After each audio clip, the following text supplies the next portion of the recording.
It is day 7 of my manifestation challenge.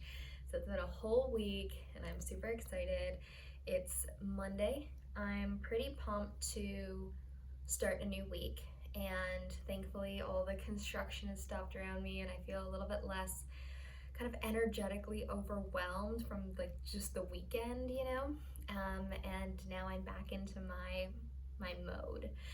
So I'm still feeling a little bit low energy, and so I'm gonna up my water and I am gonna up my protein because I just don't think that I was eating enough over the last couple days, not intentionally, but just out of, the kind of constraints. Not eating after 4 can be hard because like you're still full from lunch and then it's time for dinner, and so you don't eat very much, but then by like 7 you're like, oh fudge, now I'm hungry and there's nothing you can do. So but I ate more today already, and I am feeling good though. I'm feeling really light in my body, which is such a nice feeling, and I really want to just manifest more of that, feeling light and nimble and flowy in my clothes.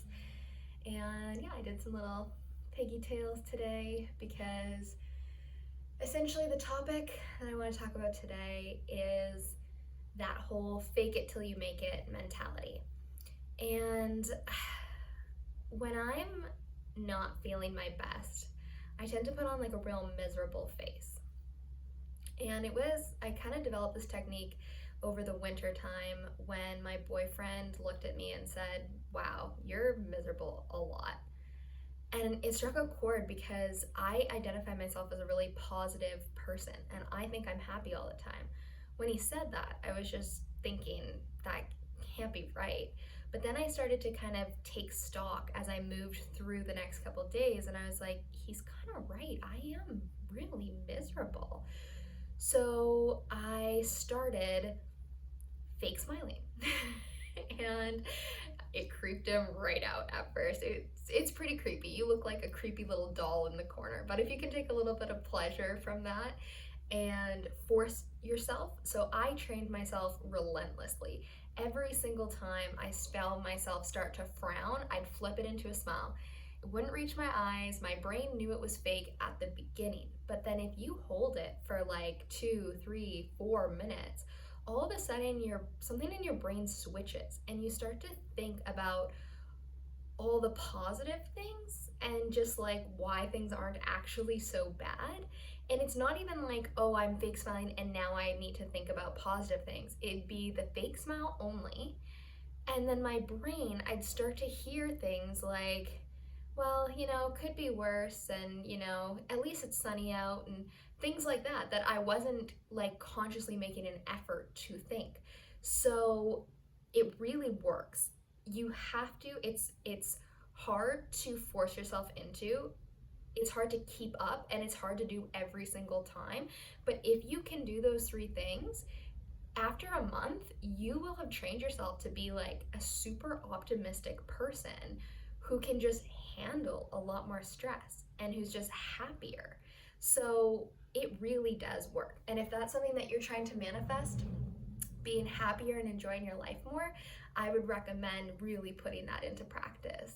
It also helps with your other manifestations because then you're not allowing yourself to get so deep into the sadness, which is where a lot of triggers are to pull yourself off your manifestation path by just rebelling from it and causing major problems. Like, for example, if you're trying to get to your dream body and being really sad is a trigger for you to go and get ice cream, then every time you feel really sad, you're gonna go and take a massive step back by having a huge pint of ice cream. So if you can avoid getting to the deep sadness that triggers that response, then your manifestation is going to come a lot quicker and everything is going to compound. So I'm feeling a low energy today. I think with extra fuel, extra water, extra sleep, and extra feeling cute, I'll feel better tomorrow. But in addition, I'm also going to be putting the smile on whenever I feel it fading and getting there a lot faster. So just a short little video today. Remember how I think 2 days ago I said that I couldn't figure out how to get the dream body thing on AI? I figured it out. So if you know anything about AI, essentially you can train it on models, and I just realized now that when I load up Stable Diffusion, I can actually pick from models that people have already trained, and they've trained them to do a really good job with the human body. So I am going to work on that starting soon, and then there'll be a custom manifestation board for people trying to manifest their dream bodies, and for me, because I can't wait to use that. I think it's really just going to supercharge everything. So that's it for me. Peace, love, and magic, guys.